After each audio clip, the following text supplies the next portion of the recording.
Before we pray, let's listen to God's word, and then we'll pray together. The words of Psalm 9 reveal something powerful and deeply personal. David writes, "I will praise you, Lord, with all my heart. I will tell of all the marvelous things you have done. I will be filled with joy because of you. I will sing praises to your name, O Most High." David didn't offer God a half-hearted worship. He didn't hold back until things made sense. His praise came from a heart fully surrendered, a heart that trusted God even when enemies surrounded him and answers hadn't come yet. Can you imagine what would happen if you praised God the same way? Not just when he answered your prayer, but while you were still waiting for grace to fix what's broken. What if you gave him all of your heart before the restoration came? What if you lifted your voice before the outcome changed? David didn't wait for peace. He chose praise. He didn't wait for breakthrough. He chose joy.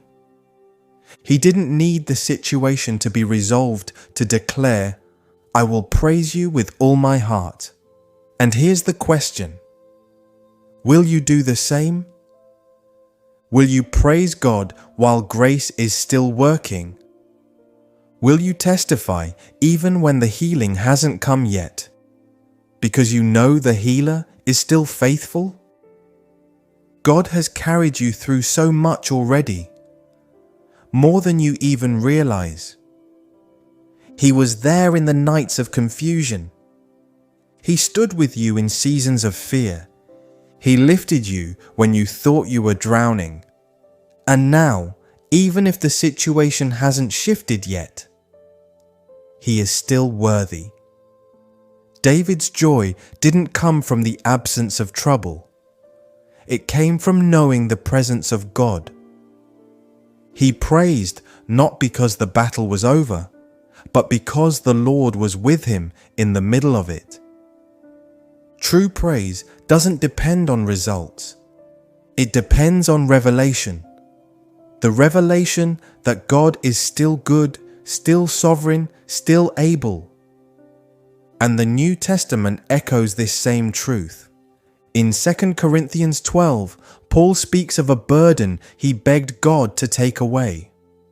3 times he pleaded. But God didn't remove the weight. Instead, he gave Paul something greater. "My grace is sufficient for you. My power works best in weakness." Paul learned what many of us are learning now. Sometimes grace doesn't fix the problem. It strengthens the person. Sometimes grace doesn't change the outcome. It changes the heart. And in our weakest, most uncertain moments, that's when grace shines the brightest. So tonight, as we prepare to pray, ask yourself, can I praise God with my whole heart, even if the situation stays the same a little longer? Can I still sing, even if grace is taking its time? If David could praise while surrounded by enemies, if Paul could rejoice while carrying a burden, then surely, by the power of the Spirit, so can we. Let us now lift our hearts in praise, not because everything is fixed, but because we trust the one who's still working. Let's pray together. Lord Jesus, your grace is beautiful. It is healing. It is powerful. And tonight I come to you, not with all the answers, but with all my heart. There are things in my life I've tried to fix, but I couldn't. There are situations I replay in my mind, wondering what I could have done differently. But no matter how many times I revisit them, the outcome hasn't changed. And so I give them to you, because you are the God who can fix what I can't. You are the God who repairs what time has broken, restores what pride has damaged, and heals what grief has crushed. You see the burdens I've carried silently. You know the prayers I've prayed beneath my breath, the ones no one else knows about. And tonight you gently whisper, "Let grace do what your strength never could." So I release the pressure to be the solution. I release the guilt I've carried for not being enough. I release the fear that says, "What if it never gets better?" And I receive the truth that says, even if it doesn't, God is still good. You are good, Lord, even when life is not. You are near, even when I feel far. You are working, even when everything seems still. You have not forgotten me. You have not abandoned the broken places in my life. And you are not done with my story. So, I speak this tonight by faith. Grace will fix what I can't explain. Grace will reach where I cannot go. Grace will soften what bitterness has hardened. Grace will finish what I only had the strength to begin. Lord, I know there are some things you won't fix right away, because you're fixing me first. You're teaching me how to wait. You're teaching me how to worship in the dark. You're teaching me that your presence is more precious than any outcome.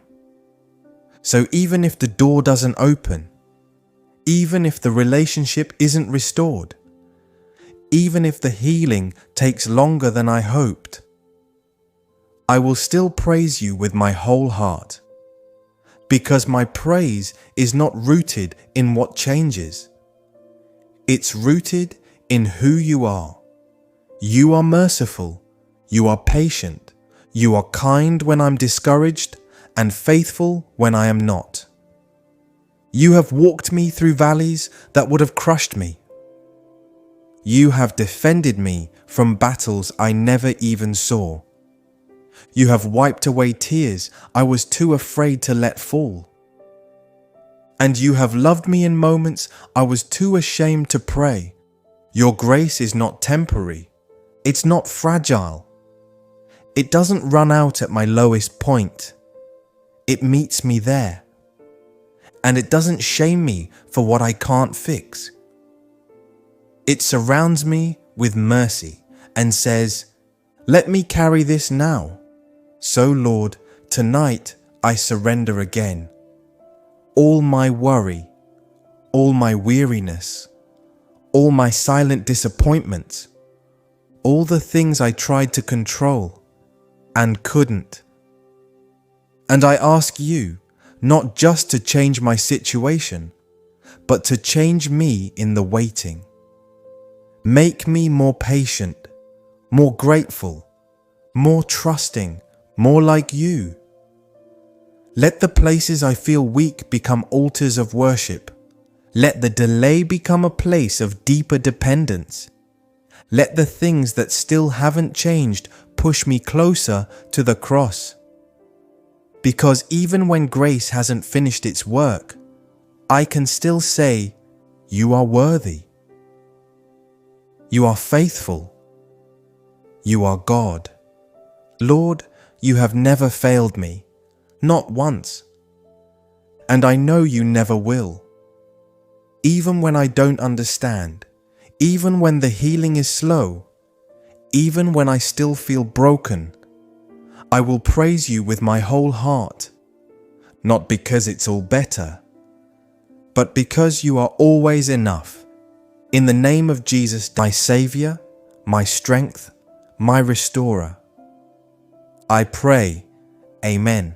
If this prayer spoke to your heart tonight, type Amen as a sign of your faith. I pray that every word of this prayer will take root in your life, and that grace will begin to fix what you can't.